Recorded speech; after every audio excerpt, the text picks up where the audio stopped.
ओम नीलाम्बुजस्यामलकोमलाङ्गं सीतासमारोपितवामभागं पाण्डव महासायत चारुचापं नमामि रामं रघुवंशनाथं।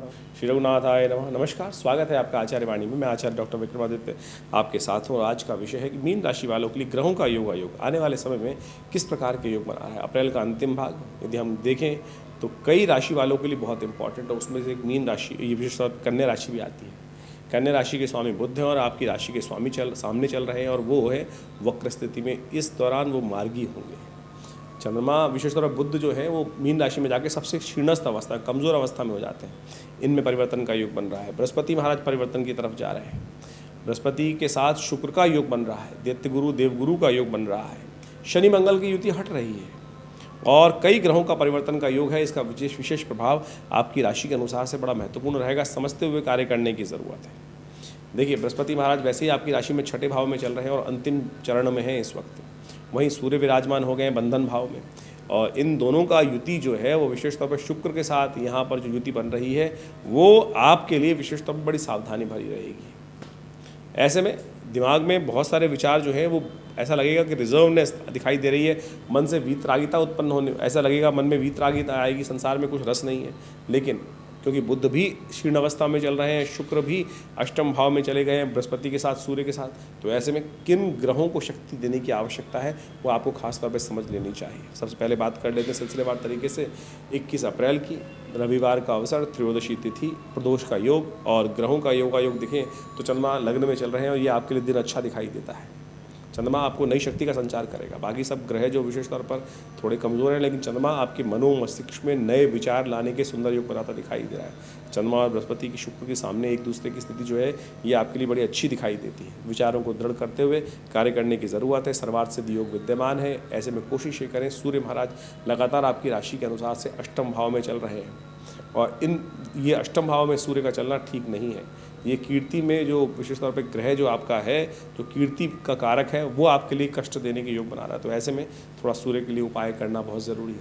ऐसे में देवयोग से त्रयोदशी के दिन जो प्रदोष का योग बना है, रवि प्रदोष का योग, ये आपके लिए बड़ा श्रेष्ठ रहेगा। शिव का ध्यान, सूर्यास्त के बाद विशेष तौर पर दूध के द्वारा भगवान शिव का अभिषेक करना या कुशोदक के द्वारा भगवान का अभिषेक करना, ये आपके लिए बड़ा सुंदर योग बनाएगा। सर्वार्थ सिद्ध योग का निर्माण हो रहा है। नए कार्य करने के लिए दिन अच्छा दिखाई देता है। वहीं 22 अप्रैल की बात करें तो चतुर्दशी तिथि है, सोमवार का अवसर है, रवि योग का निर्माण है और ग्रहों की स्थिति के अनुसार से देखें तो आपको विशेष तौर पर मेहनत ज़्यादा करनी पड़ेगी और मेहनत के बल पर आपको बहुत सारे कार्य करने के शक्ति बन सकती है। अननेसेसरी के लोग नुकसान पहुंचाने का कार्य कर रहे हैं। शनि मंगल की युति जिस प्रकार से आपके छठे भाव में चल रही है वो परिवर्तन की तरफ है, लेकिन फिर भी शनि का विशेष तौर पर ये प्रभाव जो है वो कई चीज़ों में आपके लिए मनोमस्तिष्क में नेगेटिव भाव ज़्यादा उत्पन्न कर सकता है।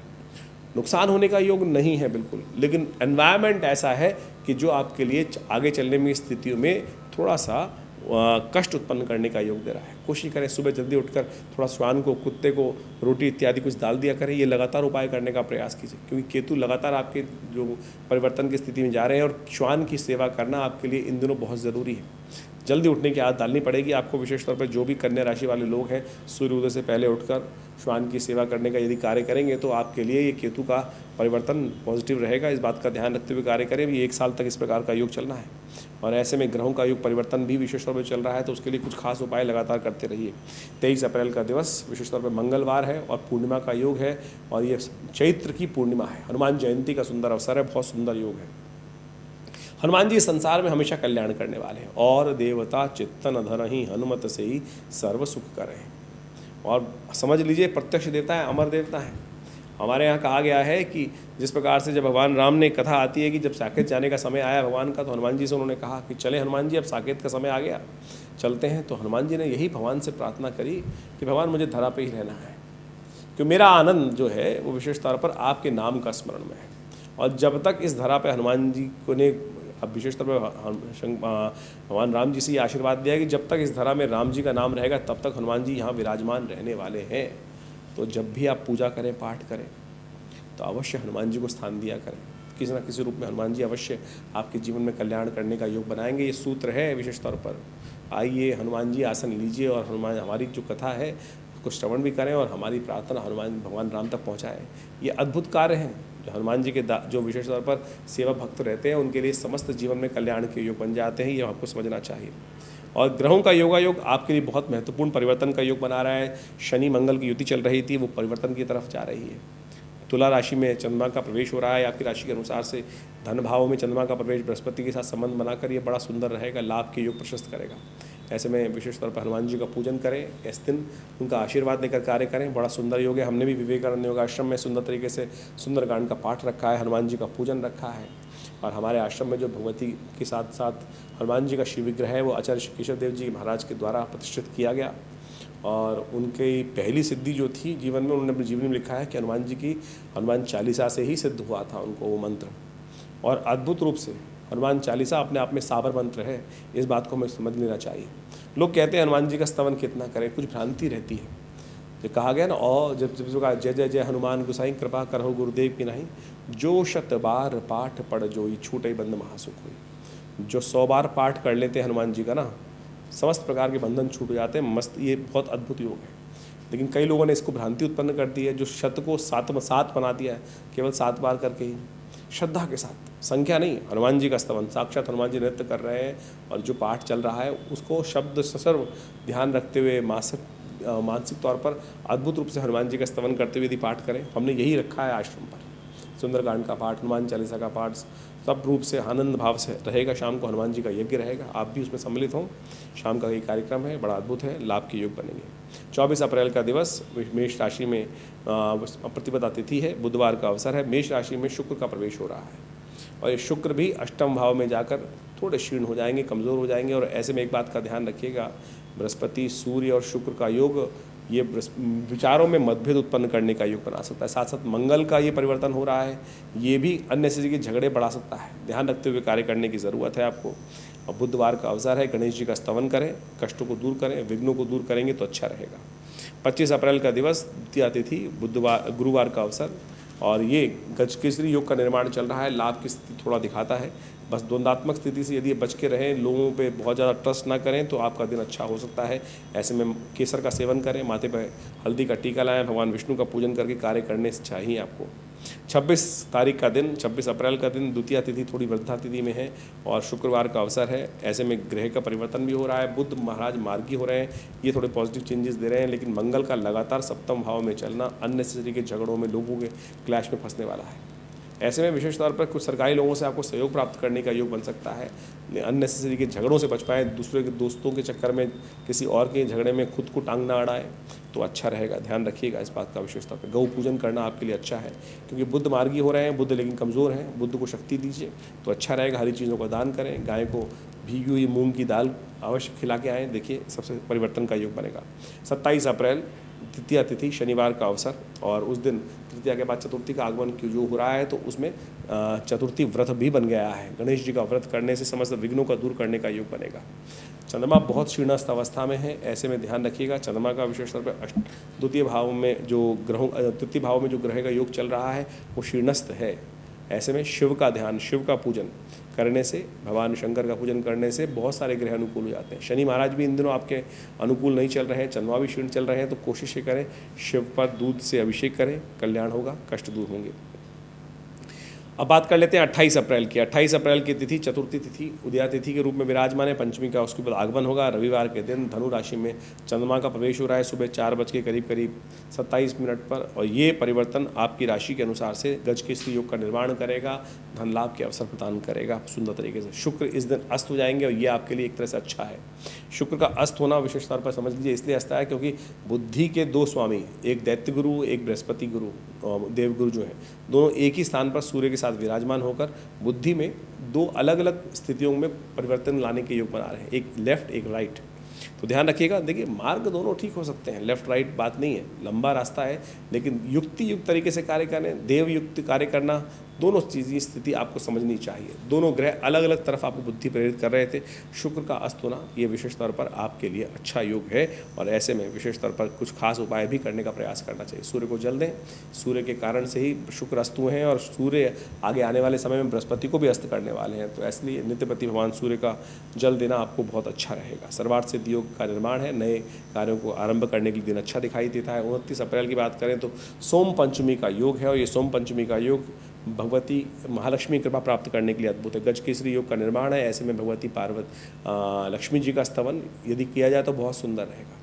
सोम पंचमी के दिन विशेष तौर पर भगवान शिव पर बिल्वपत्र लेकर एक एक कर ओम सोमाय नमः इस मंत्र का उच्चारण करते हुए यदि अर्पित करेंगे तो महालक्ष्मी प्रसन्न होंगी और कल्याण के योग भी बनेंगे।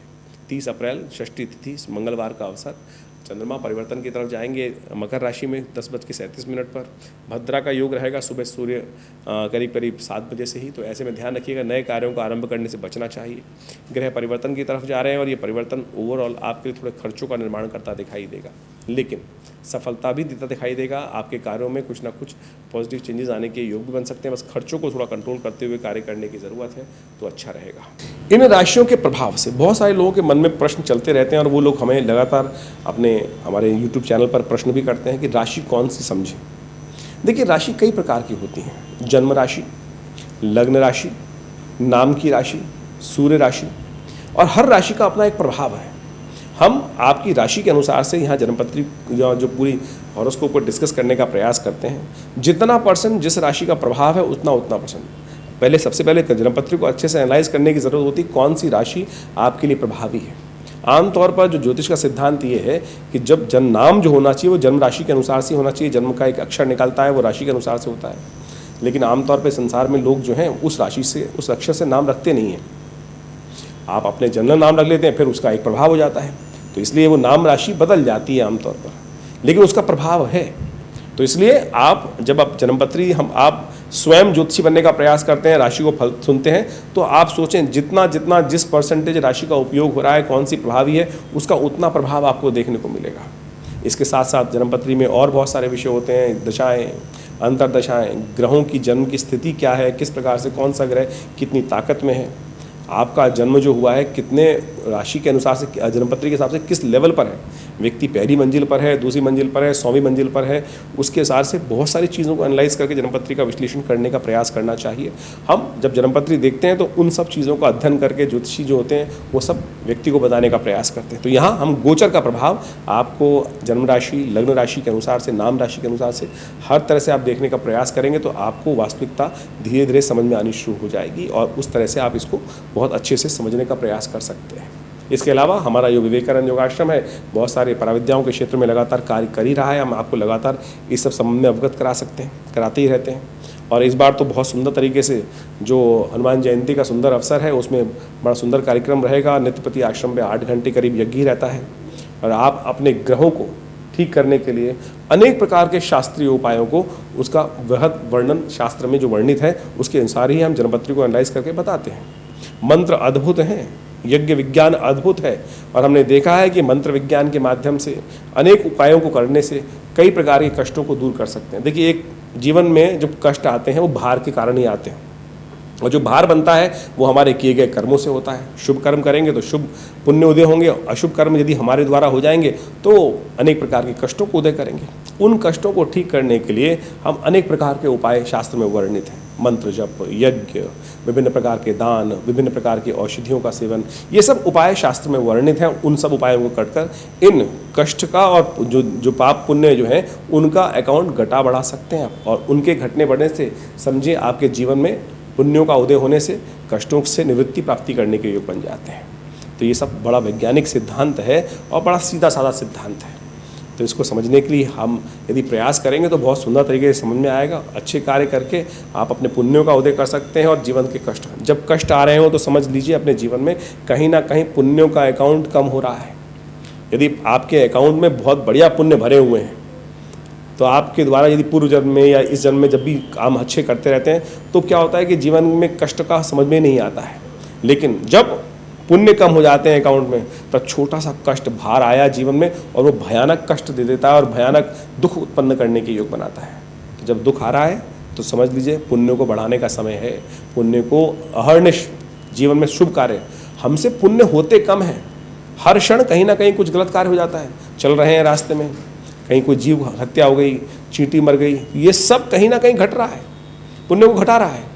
तो समझ लीजिए तो हमको उन पुण्यों को यथा हम जीवन में यदि सोचें शुभ कार्य कितने होते हैं, सुबह शाम तक यदि आप विचिंतन करने का प्रयास करेंगे तो मुझे लगता है आप कुछ ही लगेगा। और जहाँ अगर नेगेटिव काम जो हुए उनको देखने का प्रयास करोगे तो लिस्ट बहुत लंबी हो जाएगी। कितनी बार झूठ बोला, कितनी बार आपके द्वारा अहित का कार्य हुआ, कितनी बार किसी व्यक्ति को दुख लगा, कितनी बार मुख से अपशब्द निकला, ये सब क्या कर रहा है? ये पुण्यों को क्षय कर रहा है। पुण्य बढ़ेंगे कैसे? किसी की सेवा करने से, धर्मात्मक काम करने से, अच्छे कार्य करने से, किसी को भोजन करा देने से, आशीर्वाद ले लेने से। कितनों का आशीर्वाद लेते हैं? आजकल तो लोग ऐसे हैं कि झुकने में भी लोगों को शर्म आती है, डर लगता है, छोड़ो ना, क्या सम्मान करना है। देखिए एक बात समझ लीजिए, महाभारत का युद्ध आपको याद होगा, पांडवों के साथ क्या था? कोई सेना नहीं थी बहुत बड़ी, लेकिन पुण्य थे, सत्य था, आशीर्वाद था। दुर्योधन इतनी बड़ी सेना लेके बैठा था, उसके बाद एक ही चीज नहीं थी, केवल आशीर्वाद। यदि आशीर्वाद ले लेते हैं ना, तो आप समझें, तो आपके पुण्य बढ़ जाएंगे और पुण्य आशीर्वाद को लेने का प्रयास करें, देखिए शुभ होने के योग बनेंगे। यही सुंदर सिद्धांत है ज्योतिष विज्ञान को समझने के। ये ज्योतिष के साथ साथ जो ज्योतिष अकाउंट बताता है आपको, अकाउंट में कितना खाली है, कितना भरा हुआ है, और बढ़ाने का जो तरीका है, घटाने का तरीका जो है, अध्यात्म आपको समझाने का प्रयास करता है। हमने विवेकानंद योगाश्रम में इन्हीं सब चीज़ों के लिए, शोध के लिए बहुत सारे कार्य लगातार करते रहते हैं। आश्रम पर नित्य प्रति 8 घंटे करीब यज्ञ चलता ही है। रविवार को उस यज्ञ में सम्मिलित सब लोग हो सकते हैं। रविवार वाले यज्ञ में मंत्र यज्ञ के लिए, ग्रहों के उपचार के लिए, अपने बहुत सारे स्वास्थ्य के निमित्त महामृत्युंजय मंत्र जप इत्यादि करने के लिए बहुत सारे व्यवस्थाएं आश्रम में बनाई गई हैं। बहुत सारे शोध किए गए हैं मुद्रा विज्ञान पर, यज्ञ विज्ञान पर, मंत्र विज्ञान पर, औषधि विज्ञान पर। इन सब में लिए हमारे लिए बहुत सारे कार्य चलते रहते हैं। आश्रम पर एक बहुत बड़ा हॉस्पिटल बनाया गया है योग प्राकृतिक चिकित्सा आयुर्वेद के लिए, जो भारत सरकार से मान्यता प्राप्त है। तमाम सरकारी लोग जो सेंट्रल गवर्नमेंट के पैनल पे हैं, दिल्ली गवर्नमेंट के पैनल पे हैं, दिल्ली पुलिस के पैनल पे हैं, वो सब इस सुविधा को योग प्राकृतिक चिकित्सा में के द्वारा आयुर्वेद की चिकित्सा के माध्यम से लाभ ले रहे हैं। और हमने अद्भुत रूप से लाभ देखा है। बहुत सारे एलोपैथिक मेडिसिन के चक्कर में जीवन लोगों को निकल जाता है, चाहे लाइफस्टाइल डिसऑर्डर डिसीज़ हैं, डायबिटीज़ है, ब्लड प्रेशर है, शुगर है, और कमर दर्द, सर्वाइकल स्पॉन्डिलिटिस, बैक एक। हमने योग प्राकृतिक चिकित्सा के माध्यम से ऐसी सुंदर व्यवस्थाएं अपने संस्थान में रखी हैं कि आप उन समस्त सुविधाओं को लेकर अपने तमाम रोगों को दूर भगाने का प्रयास कर सकते हैं, और सुंदर तरीके से ये सब चीज़ें काम करती हैं। इनका सब वैज्ञानिक आधार है। पूरे विश्व में आज लोग योग प्राकृतिक चिकित्सा आयुर्वेद का लाभ लेते हुए कार्य करने का प्रयास कर रहे हैं। तो आप भी बाकी जो चीज़ें जो इस संसार में आधुनिकता के नाम पर जो कार्य किए जा रहे हैं, उसके साथ साथ इन भारतीय प्राचीन योग विज्ञान, आयुर्वेद विज्ञान, चिकित्सा विज्ञान के साथ लीजिए। हमारे पास डाटा ओरिएंटेड रिजल्ट्स हैं, और हमने जो बहुत अच्छे से एनालाइज करके देखा है वो बहुत अद्भुत कार्य करते हैं।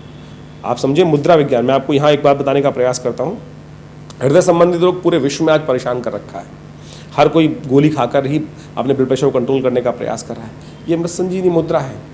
मैंने ये मुद्रा का अभ्यास हज़ारों लोगों पर करके देखा। बहुत पिछले करीब 50 सालों में इस मुद्रा, आज से 1978 में मेरे पिता आचार्य श्री केशव देव जी ने इस मुद्रा की खोज करी। इससे पहले शास्त्र में कहीं वर्णित नहीं थी ये हृदय की मृत संजीवनी मुद्रा, और हमने इसका लाभ देखा। अद्भुत है। 3 सेकंड में दिस मुद्रा is capable of giving the first to the heart patient. आप 100 बेटे टैबलेट लेंगे, उसमें भी टाइम लगेगा, लेकिन उससे पहले 100 बेटे टैबलेट मना नहीं कर रहे हैं, आप जो लेना चाहते हैं मेडिसिन लें, लेकिन उससे पहले ये एक मुद्रा कुछ देर अभ्यास तो करें।